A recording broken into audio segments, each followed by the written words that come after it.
Okay, completing the square. So completing the square and using the formula.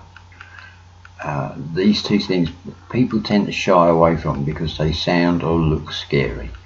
Okay, but they really aren't. Okay, they really aren't.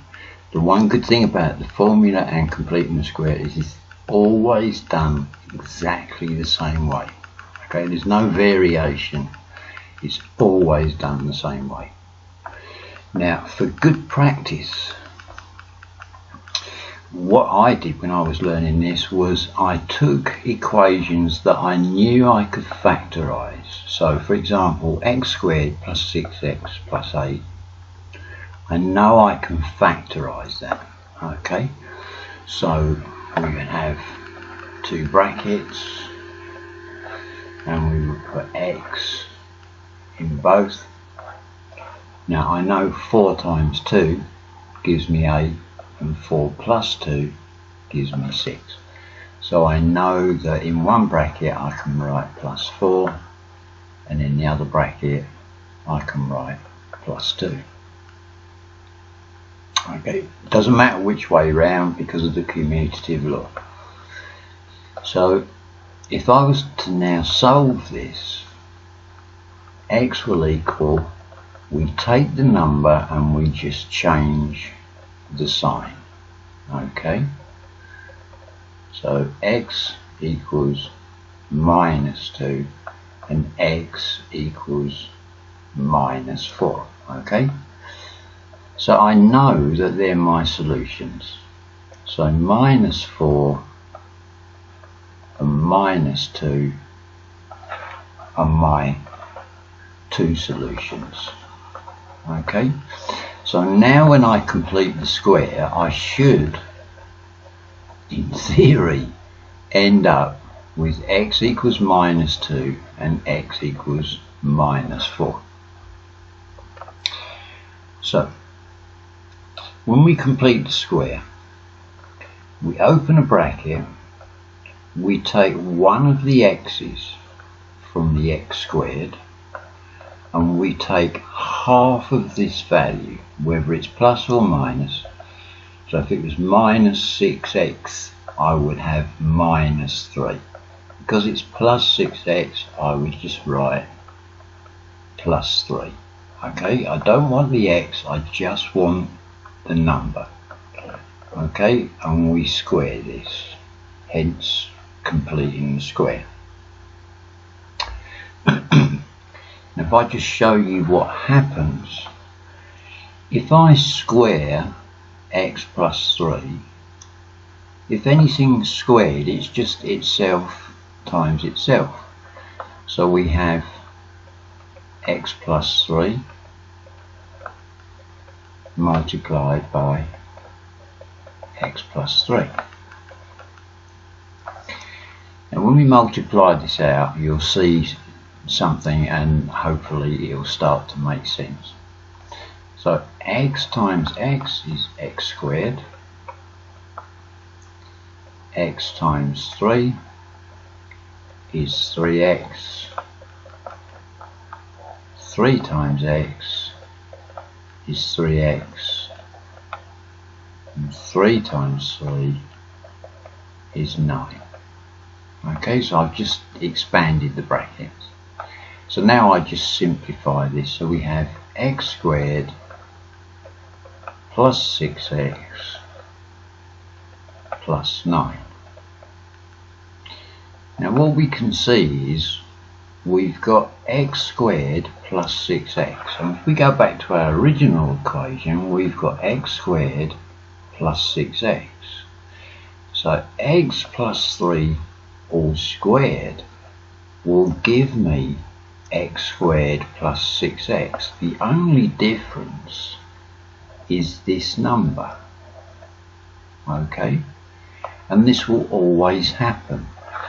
These two values, the x squared and the x value, will still always be the same.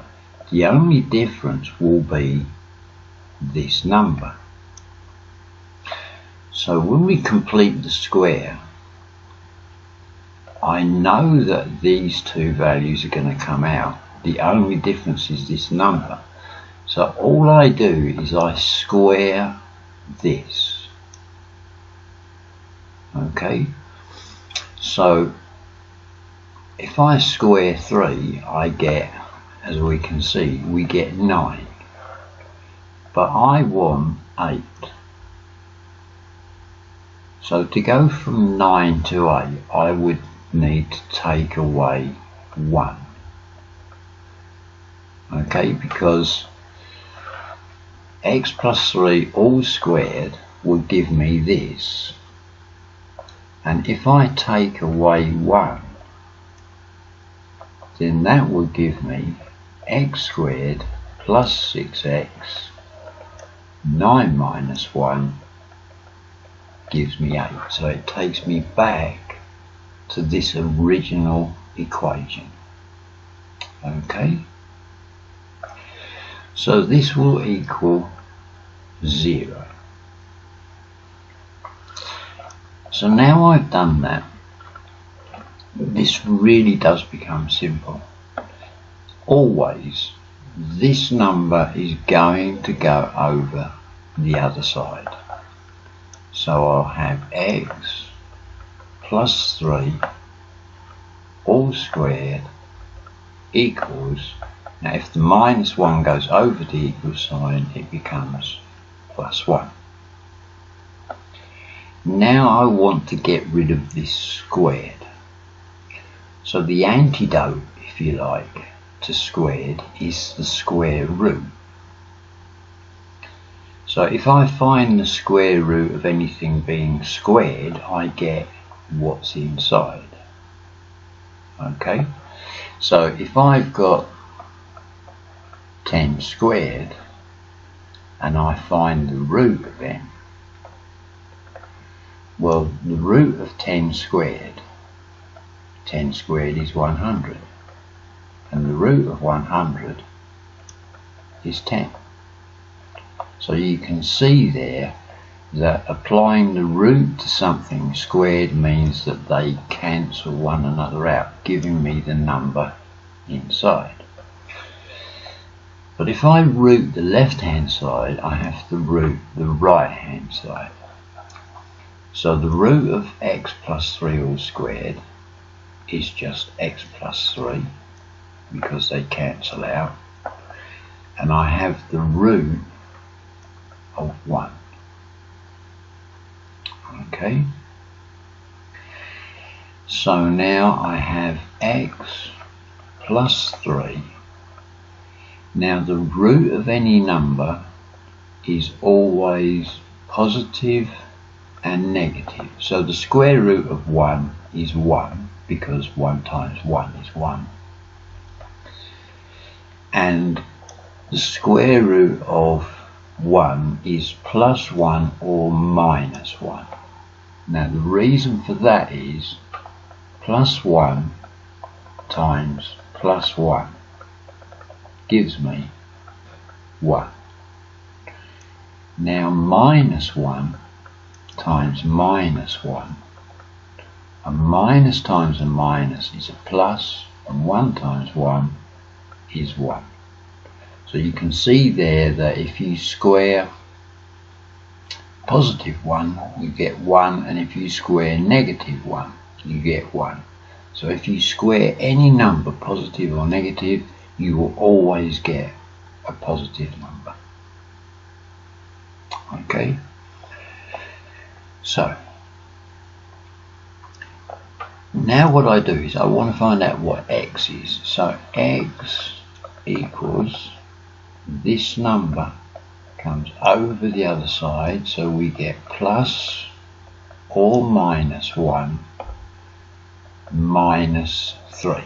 It was plus 3, it becomes minus 3. Now because we've got plus 1 and minus 1, this means that we're going to have two answers. So x equals, now plus 1 minus 3. If I have £1 in the bank and I take £3 out, my bank account now is going to be minus 2. And then if we say x equals minus 1 minus 3, then that will be minus 4. If I was £1 overdrawn and I drew £3 out, I'd now be £4 overdrawn. And we can see here that x equals minus 2, x equals minus 4. And here x equals minus 4 and x equals minus 2. We found this through factorisation. So, like I said, if you use something that you know the answer to, then you can work towards it, and then if you don't get the right answer, you can back up and find out what you've not done quite right.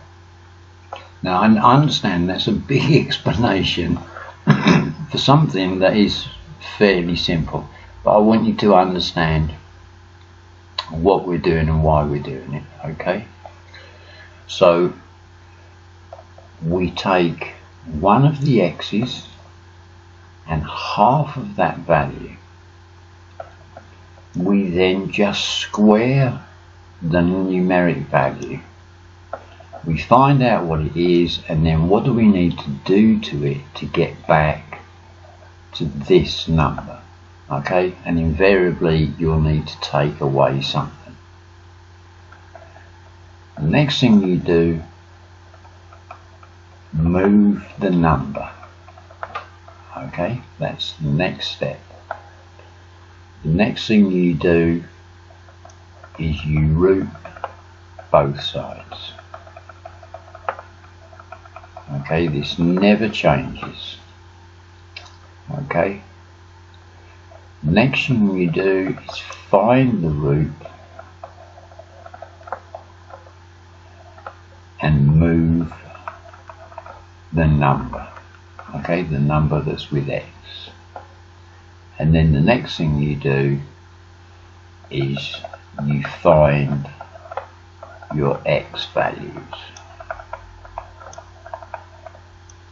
Okay, so this is always done the same way.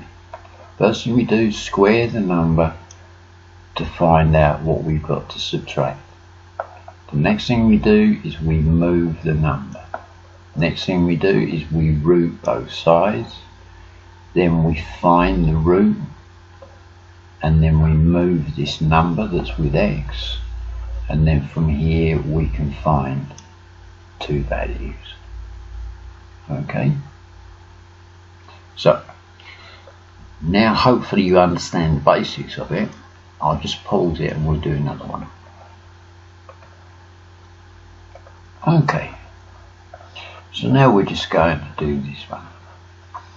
So we take one of the x's, half of this value, okay, we don't want the x, and we're going to square it. Now I know that if I multiply these brackets out, x squared and 8x is going to happen. So I square 4. So 4 squared is 16, but I want 12. So I'd need to subtract 4 from 16 to give me 12.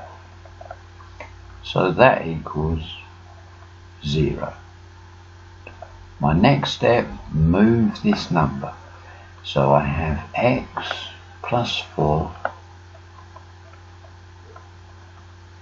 all squared equals 4.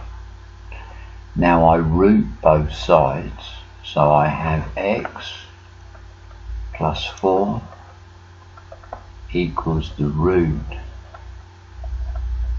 of 4. Now I have x plus 4 equals, now the root of 4 we know is 2, but remember it's plus or minus 2. So my next move is to get x on its own, so the 4 is going to move over the other side and become minus 4. And now I'm going to have two solutions.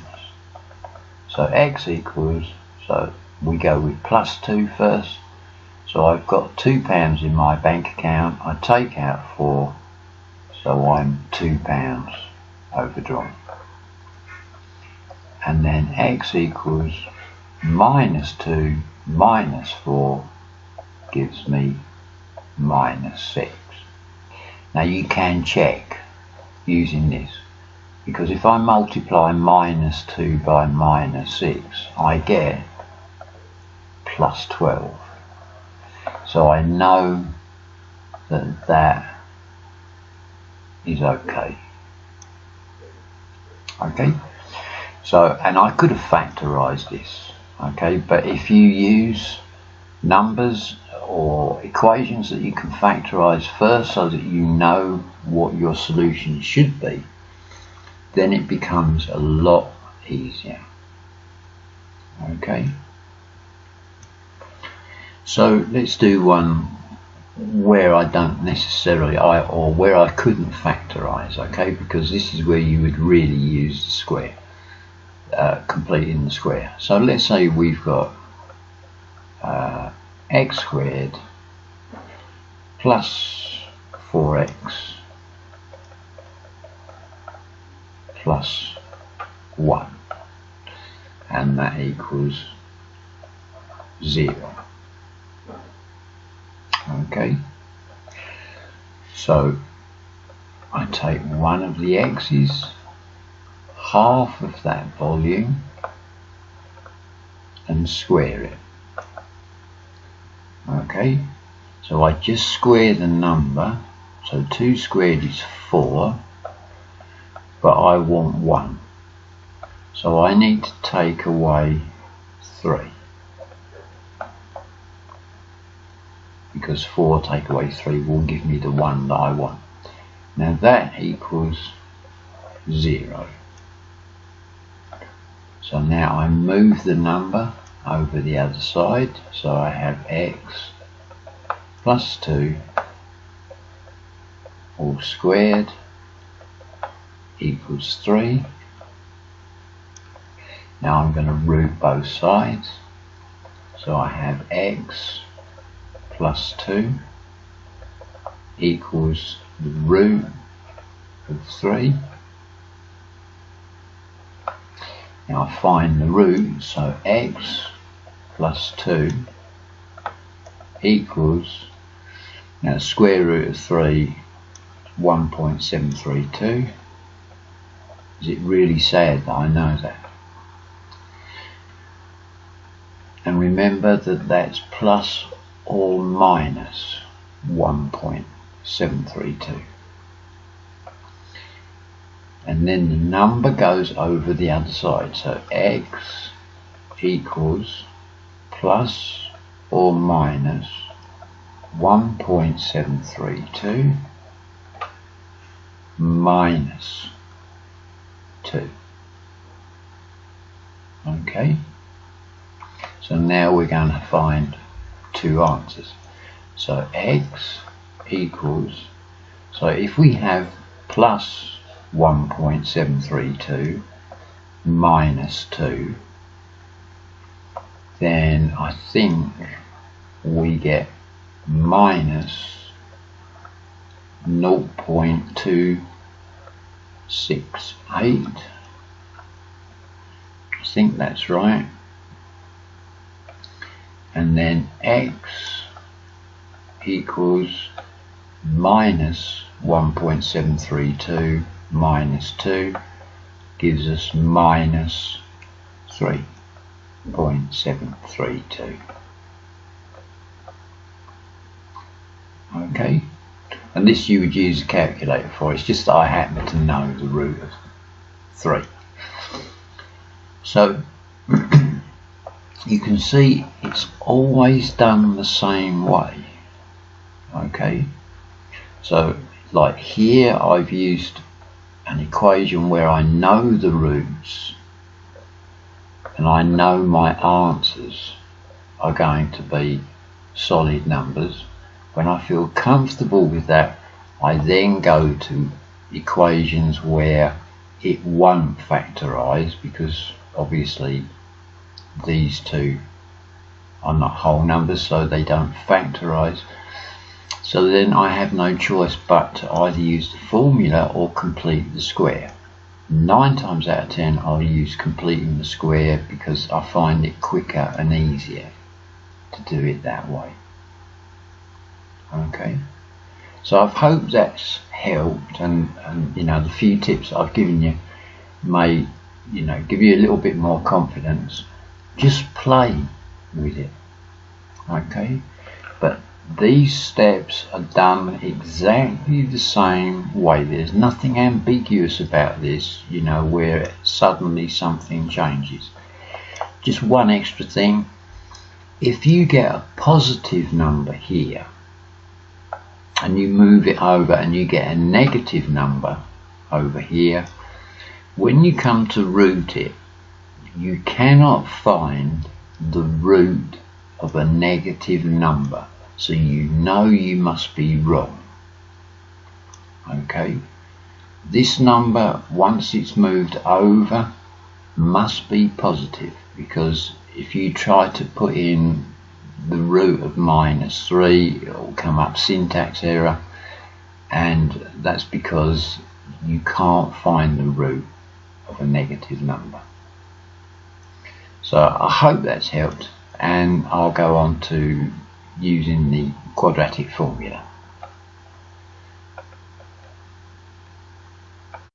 Okay, so the quadratic formula. So I understand totally that it looks horrible, but it really is simple. Okay, I know I keep saying it, but it really is simple. Okay, so if we just look at the equation first, apart from the 4 and the 2, which are constants, it's just A's, B's and C's. Okay, that's all the equation is. Now the A's, B's and C's come from the equation that we're expected to solve. So I've taken this old favourite of x squared plus 6x plus 8. Okay, now our A value is the number of x squareds.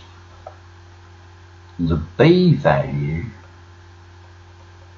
comes from the number of x's, and the C value comes from the number at the end. This would be what we call the y-intercept. So the A, number of x squareds, B, number of x's, whether it's positive or negative, and C is the number at the end. So here we can see that A is 1 because we've only got one x squared. B is 6 and C is 8. Okay, so all we're going to do now is substitute that into our equation, and then you'll see that it will just become numbers. So x equals minus b. Now we know b is 6, but it says minus whatever b is. So that will be minus 6. And that's plus or minus. Now because when we did completing the squares, you remember, the root of any number is always positive and negative. So that's why you've got plus and minus. B squared, so b is 6, so that will be 6 squared, minus 4. Now 4ac is 4 times a times c, so that's 4 times a, which is 1, times c, which is 8. And 2a, well, if a is 1, then 2 1s are 2. So now you can see that all the letters have disappeared and we have numerical values. Now what happens is the root is just going to shrink, because we're just going to calculate what the root is.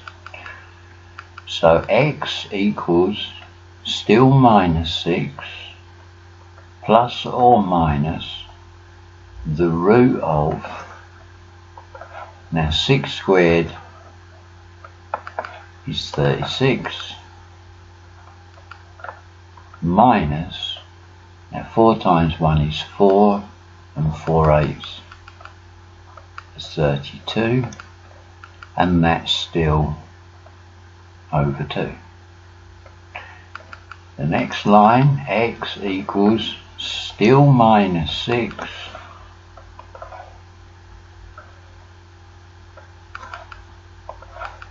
plus or minus the root, now 36 minus 32 is 4, and that's still over 2. So you can see here that all that's happened is the root has shrunk. The minus 6 and the 2 are doing nothing at the moment. So now we need to find the root of 4, and this is the bit sometimes people forget, is they'll just take 4 out and get plus or minus 4, but it's the root of 4.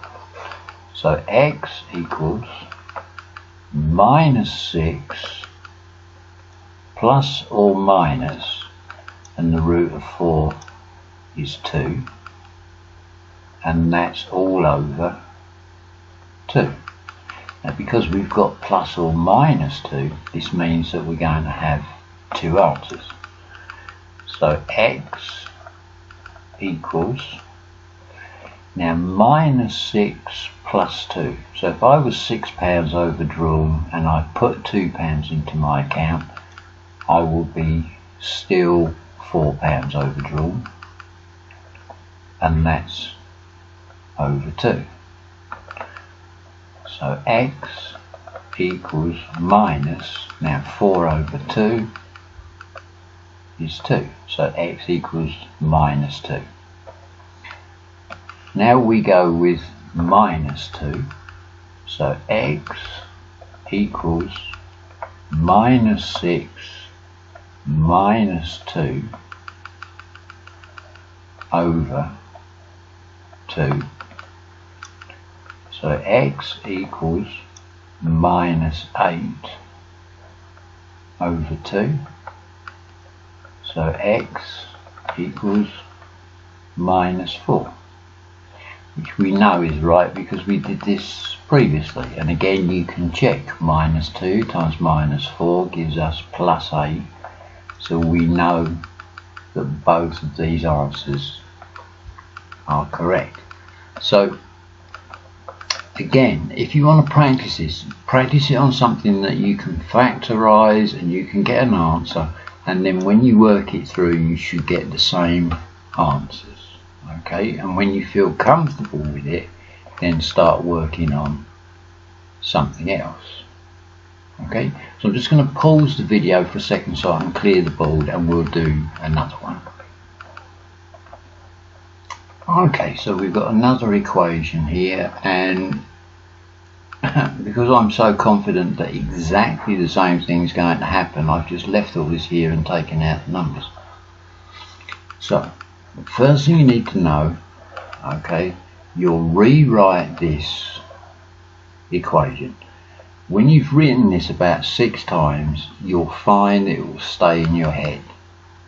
Okay, everybody they panic because it used to be printed on the front of the exam paper, but now you have to know it off by heart. Okay, but if you do half a dozen of these, you'll just write this out and you'll remember anyway through repetition. Okay, but first thing we need to do is find our A, B and C values. Now our A value is 2 because it's the number of x squares. The B value is 8 and the C value is 6. So we've got our A, B and C values. So now we can substitute this into the equation. So it says minus B. Now B is 8, but it says minus B.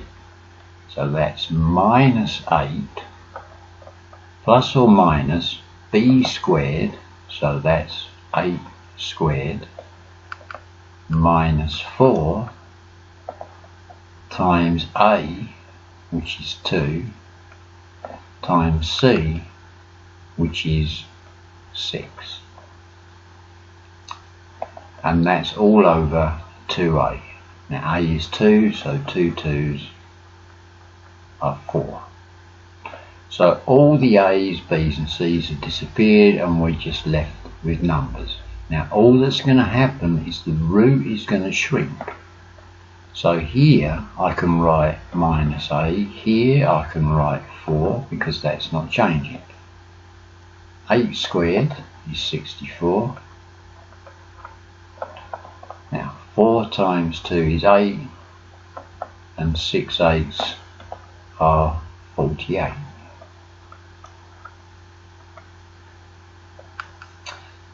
So all we've done is we've worked out the 8 squared and the 4 times the 2 times the 6.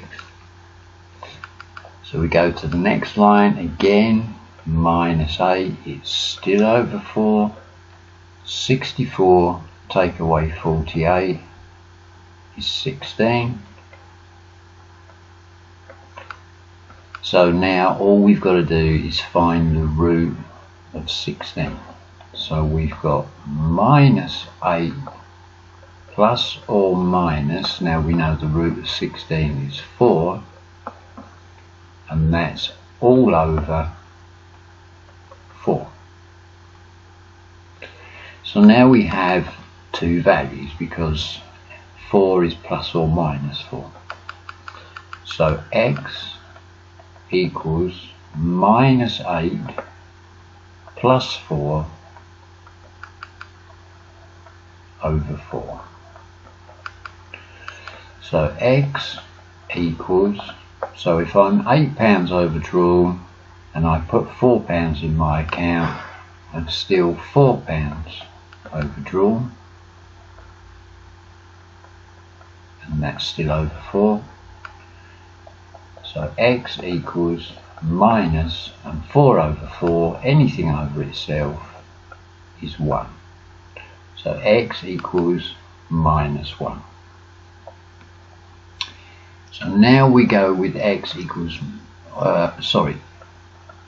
4 is minus 4. So we have minus 8 minus 4 all over 4.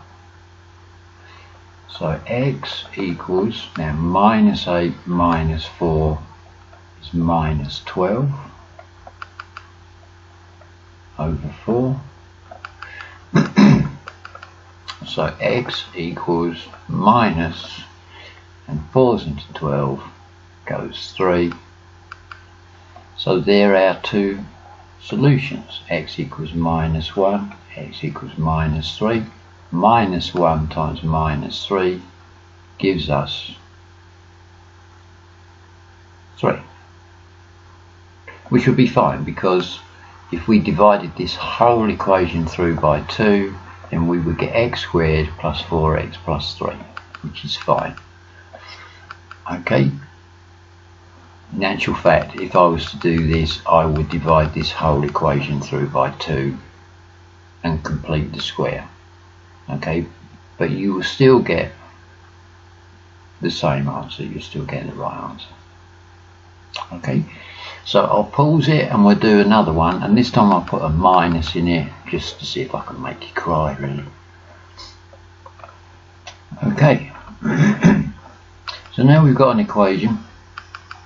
It's got a minus in it. It's nothing to panic about. It's just,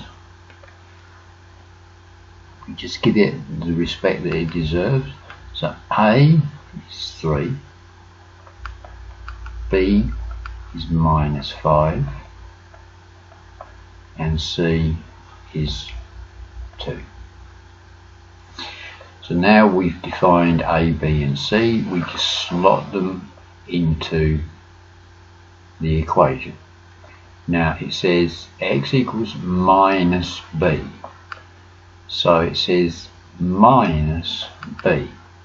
So b is minus 5, so it says minus whatever b is, which is minus 5. So we've got minus 5, which means we have plus 5. Okay, so if ever b is a negative, it will be a positive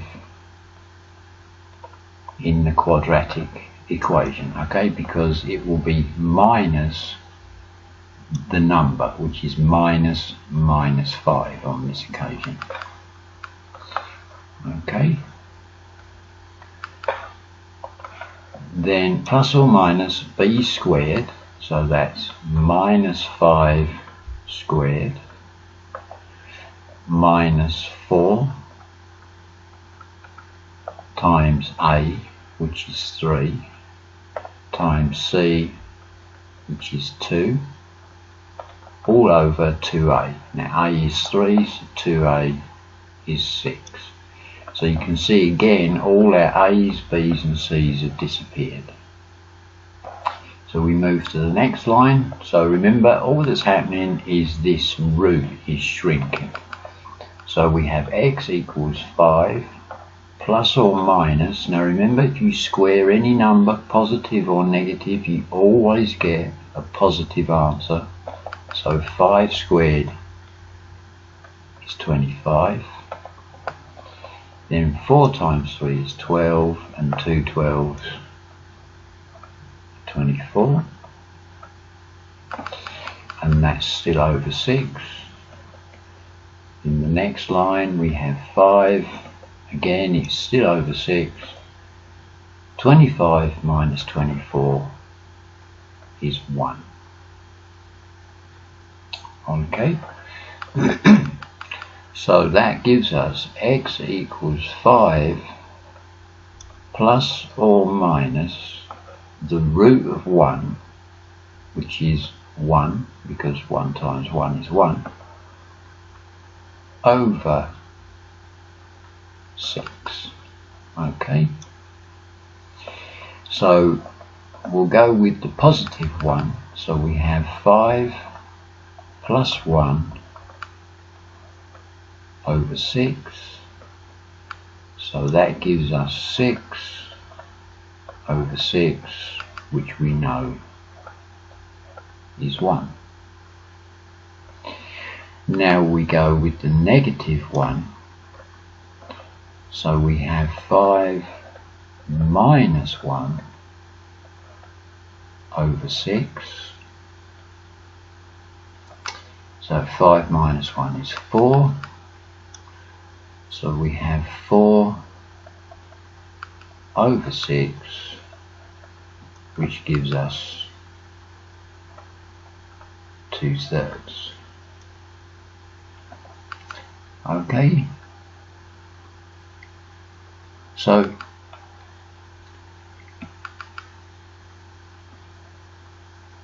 if you've got a negative in there, it doesn't really provide or give us any problems as long as you understand the basics. This is why the basics are so essential, because the actual crunching of the numbers is very, very simple.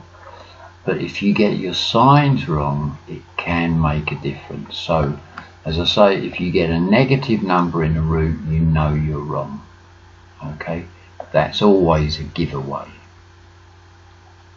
Okay, and really it's again, this will factorize. Okay, but always take things that factorize where you know the answers, and then work through the equation to come back to the answers that you know. So I know that if I factorize that x will equal 1 and x will equal 2/3. So that way I know that I'm using the quadratic formula correctly. Okay, and the more you do it, the more this will stick, and I promise you, you won't have to learn it. It won't be something that will cause you problems with your memory, because you'll do it so many times that it will just become habit. Okay, so again, I hope that's helped. I'm not saying for 1 second that I've done it any better than they've done it on the videos, but if it's helped, then great. But it is just a question of practice, okay? And I can't emphasize enough, take equations that you know you can factorize so that you've got answers that you can work towards, and then you can find out where you've gone wrong. Okay, so I hope that's helped, and good luck, and just carry on doing what you're doing.